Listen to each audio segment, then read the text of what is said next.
ദശാബ്ദത്തിലധിക കാലത്തെ ശിവസേന ഭരണത്തിന് ശേഷം മുംബൈയിൽ നടന്ന ഇലക്ഷനിൽ ഇത്തവണ BJP നേതൃത്വത്തിലുള്ള മുന്നണിയാണ്, മഹായുതി മുന്നണിയാണ് അധികാരത്തിലേറിയിരിക്കുന്നത്.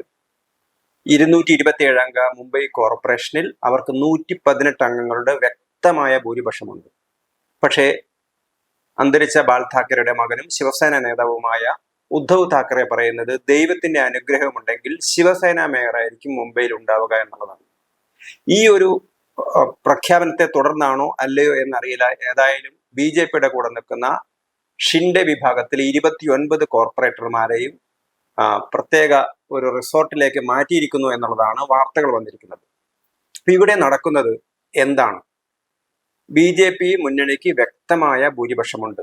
227 അംഗ ബോംബെ കോർപ്പറേഷനിൽ 89 പേരാണ് BJPക്കുള്ളത്, 29 പേരാണ് ശിവസേന ഉപമുഖ്യമന്ത്രിയായിട്ടുള്ള ഏകനാഥ് ഷിൻഡെയുടെ ശിവസേനയ്ക്കുള്ളത്. അങ്ങനെ 118 അംഗങ്ങളുടെ വ്യക്തമായ ഭൂരിപക്ഷം. 114 പേർ മതി ഭൂരിപക്ഷത്തിന്, 4 പേർ അധികമുണ്ട്.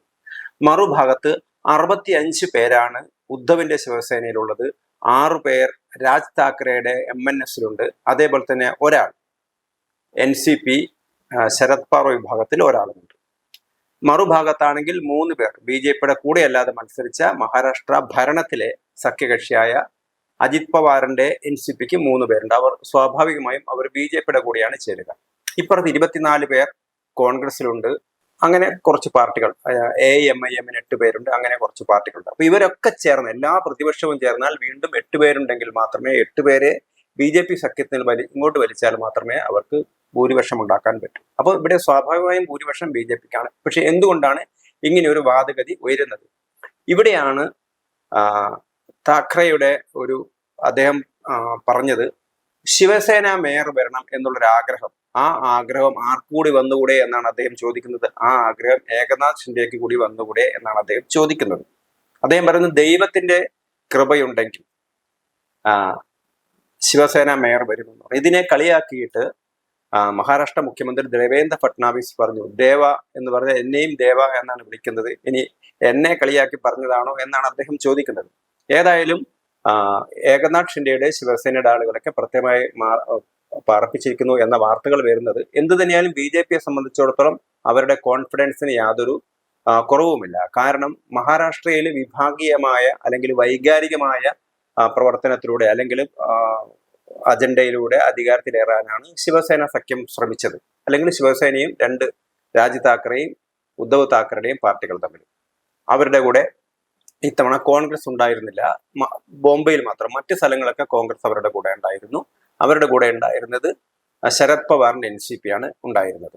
അപ്പം ഇങ്ങനെ ഒരു പശ്ചാത്തലത്തിൽ എന്തുകൊണ്ടാണ് ഈ ഒരു മാറ്റത്തിന് വേണ്ടി, അല്ലെങ്കിൽ ഇങ്ങനെ ഒരു മാറ്റം ഉണ്ടാകും എന്ന് അവർ പ്രതീക്ഷിക്കുന്നത്? അവർ പറയുന്നത് ഏകനാഥ് ഷിൻഡെ നേരത്തെ മഹാരാഷ്ട്ര മുഖ്യമന്ത്രിയായിരുന്നു. അദ്ദേഹം ശിവസേനയിൽ നിന്ന് തെറ്റിയിട്ടാണ് തൻ്റെതായ ശിവസേന രൂപീകരിച്ചത്. അദ്ദേഹത്തിന്റെ കൂടെ കൂടുതൽ കോർപ്പറേറ്റർമാരുണ്ടായിരുന്നു, MLAമാരും കൂടുതലുണ്ടായിരുന്നു. അങ്ങനെ അദ്ദേഹം BJPയുടെ കൂടെ നിൽക്കുന്നു, മുഖ്യമന്ത്രിയാകുന്നു. അതിനുശേഷം പിന്നീട് നടന്ന നിയമസഭാ തെരഞ്ഞെടുപ്പിൽ BJPക്ക് വൻ ഭൂരിപക്ഷം കിട്ടിയതുകൊണ്ട്, BJPക്ക് ഏതാണ്ട് ഒറ്റയ്ക്ക് ഭൂരിപക്ഷത്തിനടുത്ത് കിട്ടിയതുകൊണ്ട് മുഖ്യമന്ത്രി സ്ഥാനം ദേവേന്ദ്ര ഫട്നാവിസിന് കൈമാറുന്നു. നേരത്തെ ദേവേന്ദ്ര ഫട്നാവിസ് അതിനു മുമ്പ് മുഖ്യമന്ത്രിയായിരുന്നു. പക്ഷെ അദ്ദേഹം ഏകനാഥ് ഷിൻഡെയുടെ കീഴിൽ ഉപമുഖ്യമന്ത്രിയാവാൻ തയ്യാറായി. പിന്നീട് കഴിഞ്ഞ തെരഞ്ഞെടുപ്പിൽ ദേവേന്ദ്ര ഫട്നാവിസ് മുഖ്യമന്ത്രിയും ഉപമുഖ്യമന്ത്രിയായിട്ട് ഏകനാഥ് ഷിൻഡെയും മാറുന്നു. അതോടൊപ്പം തന്നെ ശരത് പവാറിന്റെ മരുമകനായിട്ടുള്ള അദ്ദേഹത്തിന്റെ എതിർവിഭാഗത്തുള്ള അജിത് പവാർ, അദ്ദേഹവും ഉപമുഖ്യമന്ത്രിയാകുന്നു. NCP അജിത് പവാർ വിഭാഗത്തിൽ. ഇവിടെ ഉദ്ധവ് ശിവസേന പ്രതീക്ഷിക്കുന്നത് മുഖ്യമന്ത്രി സ്ഥാനം നഷ്ടപ്പെട്ട ഏകനാഥ് ഷിൻഡെ, അപ്പൊ അദ്ദേഹത്തിന് മേയർ പദവി കൂടി നഷ്ടപ്പെട്ടാൽ, ബോംബെ മേയർ പദവി കൂടി നഷ്ടപ്പെട്ടാൽ ഒരു വിഷമം ഉണ്ടാവും. അങ്ങനെ ഒരു വിഷമത്തെ എങ്ങനെയെങ്കിലും വലുതാക്കി കാണിക്കാൻ കഴിയുമോ എന്നാണ് ചോദിക്കുന്നത്. അതുകൊണ്ടാണ് അദ്ദേഹം പറയുന്നത് 23 മേയർമാരെ ആര് നൽകി? ശിവസേന ഇതുവരെ നൽകിയിട്ടുണ്ട്. ആണ് ഇനിയും ഒരു മേയറെ നൽകാൻ കഴിയുമോ എന്നുള്ളതാണ് ചോദ്യം എന്നാണ് അദ്ദേഹം പറയുന്നത്. അപ്പം അദ്ദേഹത്തിന് 2 വിഷയങ്ങളാണ് ഉള്ളത്. ഒന്നുകിൽ ഉദ്ധവ് താക്കറെയുടെ പാർട്ടി തന്നെ അധികാരത്തിലെത്തണം, അതിന് കുറച്ചുപേരെ ഇവിടുന്ന് ചാക്കിട്ട് പിടിക്കണം. അതല്ലെങ്കിൽ BJP ശിവസേനയ്ക്ക് മേയർ പദവി കൊടുക്കണം. BJPയെ സംബന്ധിച്ചിടത്തോളം BJP വളരെ വ്യക്തമായിട്ട് പറഞ്ഞു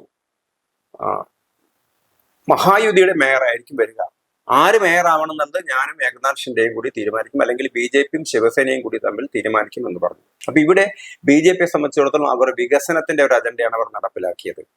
നിരവധി റോഡുകളുടെ നിർമ്മാണം, അതേപോലെ തന്നെ ഫ്ലൈ ഓവറുകൾ, അതേപോലെ തന്നെ സൊസൈറ്റികളിലെ പശ്ചാത്തല വികസനങ്ങൾ, അങ്ങനെ അതേപോലെ തന്നെ ആധുനിക സൗകര്യങ്ങൾ ഏർപ്പെടുത്തുക.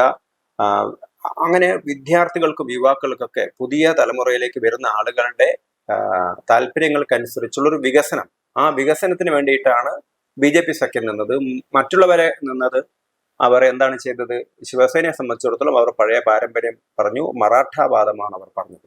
അവർ മൊത്തം മഹാരാഷ്ട്രക്കാരെ അല്ല അവർ കണ്ടത്, അല്ലെങ്കിൽ മൊത്തം ബോംബെക്കാരെ അല്ല കണ്ടത്. കാരണം ബോംബെയിൽ നല്ലൊരു ശതമാനം പുറത്തു വരുന്ന ആളുകൾ, ഗുജറാത്തികളുണ്ട്, മറ്റ് സംസ്ഥാനക്കാരുണ്ട്, ഉത്തരേന്ത്യൻ സംസ്ഥാനക്കാരുണ്ട്, ദക്ഷിണേന്ത്യൻ സംസ്ഥാനക്കാരുണ്ട്. അവർ ഇന്നോ ഇന്നലെയോ വന്നതല്ല, വർഷങ്ങളായിട്ട് അവിടെ, തലമുറകളായിട്ട് അവിടെ താമസിക്കുന്നതാണ്.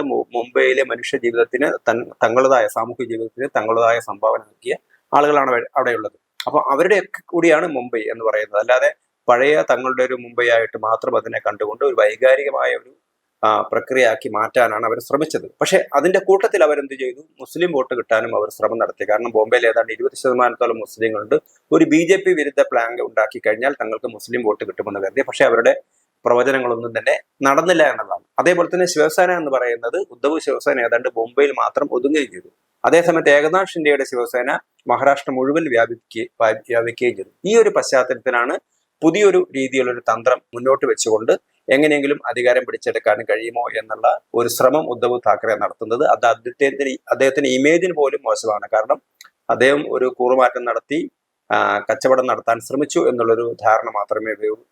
ഏതായാലും മുംബൈയെ സംബന്ധിച്ചിടത്തോളം BJPക്ക് അനുകൂലമായൊരു അന്തരീക്ഷമാണ് ഇപ്പോഴുള്ളത്. അതുകൊണ്ട് മുംബൈയിൽ BJPയുടെ മേയർ തന്നെ വരും എന്നുള്ള കാര്യത്തിൽ യാതൊരു സംശയവുമില്ല.